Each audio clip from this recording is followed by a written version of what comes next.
پیارا پاکستان کے پیارے دوستو، السلام علیکم دوستو۔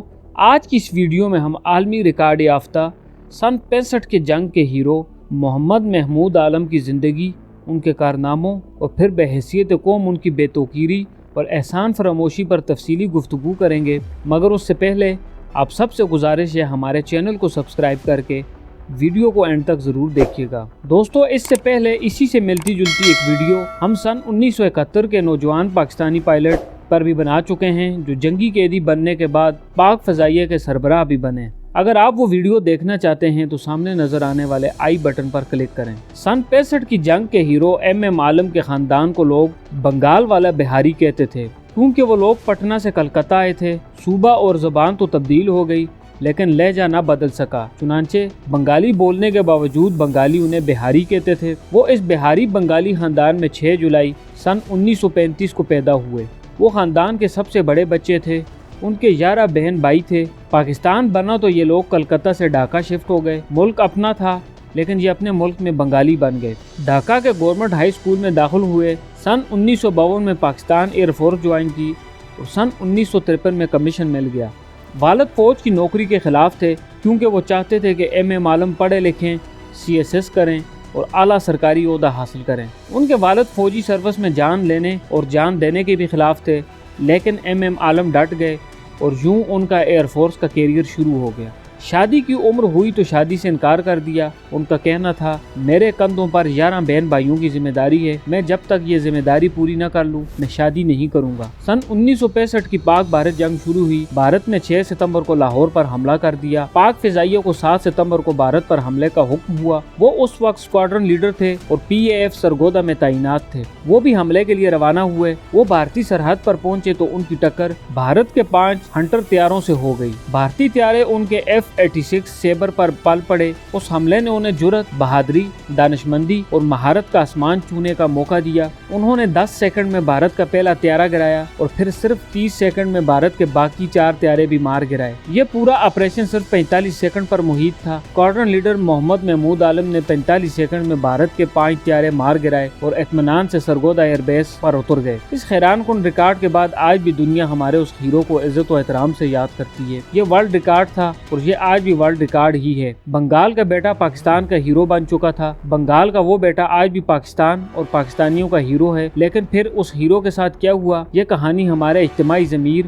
اور ہماری قومی نفسیات کا مکمل اور جامع ڈاکومنٹ ہے۔ ایم عالم نڈر تھے، بے باک تھے، جرأت مند اور کھرے تھے، لہٰذا ان کی اڑان روکنا بھی مشکل تھا اور زبان بھی۔ وہ بڑی سے بڑی بات منہ پر دے مارتے تھے۔ یہ جرأت مندی آہستہ آہستہ اس قومی ہیرو کو نگل گئی۔ وہ مشرقی پاکستان کے حالات سے دل برداشتہ تھے۔ وہ بیان کے دخل کہتے تھے، بنگالیوں کے ساتھ بہتر سلوک نہیں ہو رہا، لیکن ان کے خیالات کو لسانیت قرار دے کر رد کر دیا جاتا تھا۔ وہ سن 1969 میں اسٹاف کالج کوئٹہ میں تھے، لیکن ان کے باغیانہ خیالات کی وجہ سے قومی ہیرو کو اسٹاف کالج سے فارغ کر دیا گیا۔ سن 1971 میں پاکستان ٹوٹا تو ایم عالم کا خاندان ڈھاکہ میں تھا۔ ان کے ساتھیوں کا خیال تھا ایم عالم ایئر فورس چھوڑ کر بنگلہ دیش چلے جائیں گے، لیکن وہ ایک سچے پاکستانی تھے۔ انہوں نے نہ صرف پاکستان چھوڑنے سے انکار کر دیا بلکہ وہ اپنے خاندان کو بھی بنگلہ دیش سے پاکستان لے آئے۔ یوں خاندان نے 100 سال میں 3 ہجرتوں کے دکھ سہے۔ پہلی ہجرت پٹنہ سے کلکتہ تھی، دوسری ہجرت کلکتہ سے ڈھاکہ تھی اور تیسری ہجرت محض 26 برس بعد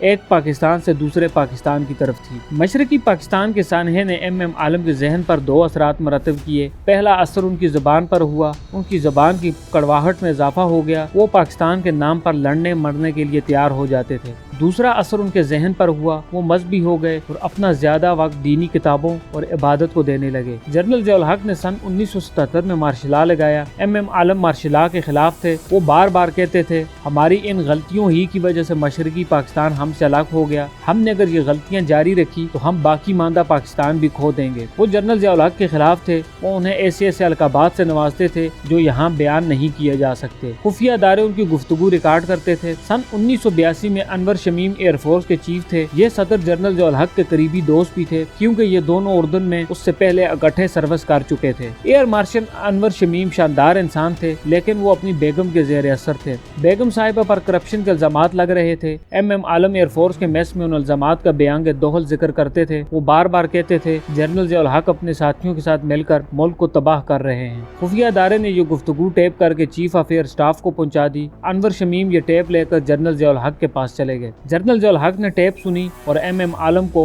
एयरफोर्स से फारग करने का हुक्म दे दिया और यूं पाकिस्तान के हीरो और एयरफोर्स की हिस्ट्री के वर्ल्ड रिकॉर्ड होल्डर MM आलम को सन 1982 में कबल अज वक्त जबरदस्ती रिटायर्ड कर दिया गया। वो उस वक्त एयर कोमोडोर थे। MM आलम की पेंशन समेत तमाम मुराद भी रोक ली गई। वो दरवेश सिफ्त इंसान थे, दुनिया में उनका कोई घर नहीं था, शादी उन्होंने की नहीं थी, लिहाजा वो रिटायरमेंट के बाद चकलाला एयरबेस के मेस में मुकीम हो गए। वो एक कमरे तक महदूद थे, किताबें थी, इबादत थी और उनकी तल्ख बातें थी। हुकूमत कोशिश करके नौजवान अफसरों को उनसे दूर रखती थी, लेकिन उस कोशिश के बावजूद भी अगर कोई जवान अफसर उन तक पहुंच जाता था तो उसके कवायद जमा कर लिए जाते थे और बाद अज़ां पर खुसूसी नजर भी रखी जाती थी। चुनांचे नौजवान अफसर भी उनसे परहेज करने लगे। जनरल ज़िया उल हक के बाद एयरफोर्स ने उन्हें पेंशन और दीगर मुराद देने की कोशिश की, लेकिन उन्होंने साफ इनकार कर दिया। वो खुददार इंसान थे। वो 10-10 दिन फाका काट लेते थे, लेकिन किसी से शिकायत नहीं करते थे। मुद्दत बाद एक ऐसा शख्स एयर चीफ बन गया जिसने उनकी कमान में काम किया था। उसने उनके तमाम दोस्तों को दरमियान में डाला। 2 दर्जन लोगों ने उनकी मिन्नत की और यूं वो रिटायरमेंट की तवील मुद्दत बाद सिर्फ पेंशन लेने पर रजामंद हुए।